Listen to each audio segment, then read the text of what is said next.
Pourquoi les personnes spirituellement éveillées se lassent-elles si vite des autres? Ce n'est pas un défaut, ce n'est pas une fragilité émotionnelle, ce n'est pas de l'orgueil déguisé en illumination, c'est la conséquence inévitable d'un système nerveux recalibré pour la vérité et qui, par conséquent, ne s'accorde plus avec les fréquences du monde tel qu'il est. Vous ne vous lassez pas parce que vous êtes éveillé, vous vous lassez malgré votre éveil, et précisément parce que vous habitez encore un monde construit pour les somnambules. Et le monde, tel qu'il a été bâti, n'a pas été fait pour les éveillés. Il a été fait pour ceux qui répètent, consomment, réagissent, prétendent, survivent, pour ceux qui échangent l'authenticité contre l'appartenance, la vérité contre la commodité, la présence contre la performance. L'éveillé, par définition, est hors script. Et être hors script ne signifie pas seulement être différent, c'est être invisible aux yeux qui ne reconnaissent que des personnages. C'est être un bruit dans le système, une anomalie dans la matrice, une question sans réponse dans un univers de certitude en plastique. Et cela, inévitablement, exile, non pas géographiquement, mais existentiellement. Vous êtes dedans, mais vous n'appartenez pas. Vous parlez la même langue, mais vous n'habitez plus le même plan de réalité. Aujourd'hui, nous allons au-delà de la superficialité des conseils spirituels qui disent « Apprends à aimer tout le monde ». Nous allons plonger dans la physiologie de la fatigue spirituelle, dans la psychodynamique de la surcharge perceptive, dans le coût énergétique de trop voir, trop sentir, trop savoir, et devoir malgré tout sourire au repas de famille, répondre à des messages vides, écouter des débats sans âme. Ce texte ne parle pas de paix, il parle de guerre, la guerre silencieuse, invisible, non reconnue, qui se joue à l'intérieur de celui qui s'est réveillé au milieu d'un sommeil collectif.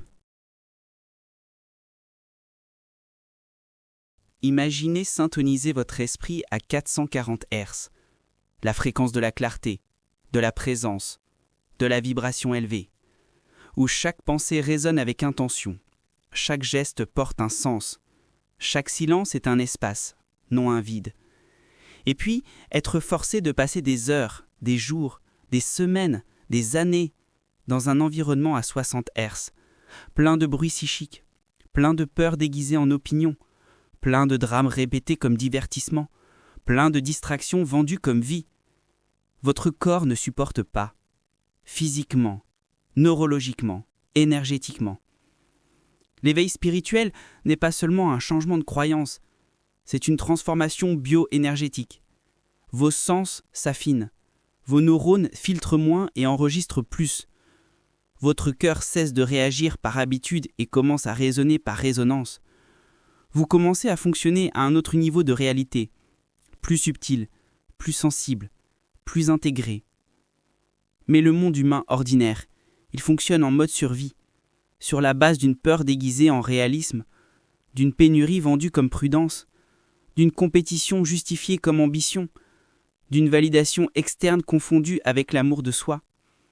C'est un champ électromagnétique lourd, dense, oppressant, où tout est mesuré en retour, avantage, pertinence sociale, où la profondeur est vue comme mélancolie, la tranquillité comme inutilité, l'honnêteté comme naïveté. Et lorsque vous entrez dans ce champ, même pour quelques minutes, votre système interne subit un choc, comme un poisson des profondeurs ramené à la surface. Ses organes implosent sous la différence de pression. La fatigue alors n'est pas émotionnelle, elle est biologique. C'est le corps qui crie « sors d'ici ». Cet endroit n'est pas sûr. Non par danger physique, mais par menace à l'intégrité de l'âme. Le monde social est un théâtre permanent, une scène sans rideau où chacun joue un rôle depuis l'enfance. Certains sont le héros, toujours en train de sauver, jamais en train de demander de l'aide. D'autres, la victime, éternellement injusticié, jamais responsable. Il y a le martyr, qui sacrifie tout pour mériter l'amour. Le justicier, qui transforme l'opinion en morale. Le séducteur, qui utilise le charme pour éviter l'intimité. Le sage frustré, qui accumule du savoir pour masquer la solitude. Et les conversations? Ce sont des scénarios répétés, rarement sur ce qui compte, presque toujours sur ce qui semble compter. La politique comme un sport, les commérages comme pouvoir, le travail comme identité, les relations comme projet de réparation. Mais jamais sur ce qui fait vraiment mal. La solitude qui habite même les foules, la peur de mourir sans avoir vécu, la honte d'exister sans avoir servi à quoi que ce soit, le désir silencieux de disparaître, non par tristesse, mais par épuisement de devoir prétendre. L'éveillé perçoit le scénario, non par jugement, par clarté. Et quand il le voit, il cesse de participer, non par arrogance, par fidélité. Vous connaissez cette scène? Dans un cercle d'amis, quelqu'un se risque. Tu sais, parfois je pense que rien de tout cela n'a de sens, que nous faisons tous semblant pour ne pas affronter le vide. Silence. Rire gêné. Quelqu'un change de sujet avec urgence. « Oh, regarde cet oiseau !» Pourquoi? Parce que vous avez brisé le pacte implicite du théâtre. Ne pas révéler que la pièce n'a pas de véritable intrigue, ne pas dire que les costumes cachent des corps en flammes. Et le groupe, instinctivement, vous exclut, non par colère, par indifférence. Les invitations cessent d'arriver, les messages ne reçoivent plus de réponse, votre présence, autrefois célébrée, devient évitée, non par hostilité, mais par inconfort. Car votre simple existence rappelle quelque chose que tous ont choisi d'oublier, que nous sommes ici sans mode d'emploi, que le jeu est inventé, que l'empereur est nu. Et vous, sans comprendre pleinement, ressentez une fatigue profonde, comme si vous aviez couru un marathon en 10 minutes. Ce n'était pas un effort physique, c'était l'effort de rester intègre dans un champ hostile, où la vérité est perçue comme agression et la sensibilité comme faiblesse. L'éveillé n'entend pas seulement les mots, il entend ce qui n'est pas dit. Il entend le silence entre les phrases, celui qui porte des appels à l'aide déguisés en « tout va bien ». Il entend le tremblement dans la voix, non comme émotion, mais comme écho d'un ancien traumatisme. Il entend le conflit non résolu dans les yeux, la lueur forcée qui masque une douleur chronique. Il entend la souffrance camouflée en humour, le sarcasme comme armure. C'est comme si vous entriez dans une pièce où tout le monde crie, mais dans un silence absolu. Et vous, doté d'une ouïe affinée, captez tout. Chaque traumatisme sans nom, chaque mensonge répété jusqu'à devenir identité, chaque désir réprimé jusqu'à devenir somatisation. Et cela pèse. Pas métaphoriquement, cela pèse réellement. C'est comme porter 1000 histoires étrangères sur le dos sans avoir été invité, sans avoir donné votre consentement. Vous vous asseyez à côté de quelqu'un dans l'avion. Il dit « Ça va? Et toi ?» Mais ses yeux disent « Je voudrais disparaître ». Son corps dit « Je me détruis lentement ». Son énergie dit « Aide-moi ». Et vous, l'éveillé, vous ressentez. Vous ne choisissez pas de ressentir, vous ne pouvez pas ne pas ressentir, parce que ignorer serait trahir votre propre nature, ce serait retourner au sommeil. Alors, vous restez là, présent, attentif. Et même si vous répondez simplement « ça va », votre champ énergétique est déjà entré en mode résonance. Vous avez absorbé une partie de la douleur, non parce que vous l'avez voulu, mais parce que votre sensibilité est une antenne ouverte. Et quand vous partez, vous vous sentez épuisé. Non parce que vous avez trop parlé, mais parce que vous avez trop senti. Voici un secret que personne ne révèle. L'éveillé n'augmente pas seulement votre conscience, il augmente votre responsabilité invisible. Vous commencez à porter le poids émotionnel du monde, même quand personne ne le demande, même quand personne ne le remarque. Il y a un moment, généralement silencieux, sans drame, où vous comprenez. Vous êtes prêt à plonger profondément, mais les autres veulent seulement flotter. Vous offrez de la profondeur et ils répondent avec des opinions de journal. Vous parlez de l'âme et ils rient en changeant pour le dernier film sur Netflix. Vous partagez une blessure réelle et ils racontent une blague pour alléger l'ambiance. Et vous comprenez. Ce n'est pas un manque d'amour, c'est une différence de dimension. C'est comme si vous étiez au 3e étage d'un immeuble regardant l'horizon, tandis que les autres sont au rez-de-chaussée en train de discuter du prix du café. Vous descendez, vous essayez de montrer ce que vous avez vu. Regarde, le ciel est en feu, tout orange. Et ils répondent « Ah, cool, tu veux un croissant grillé ?»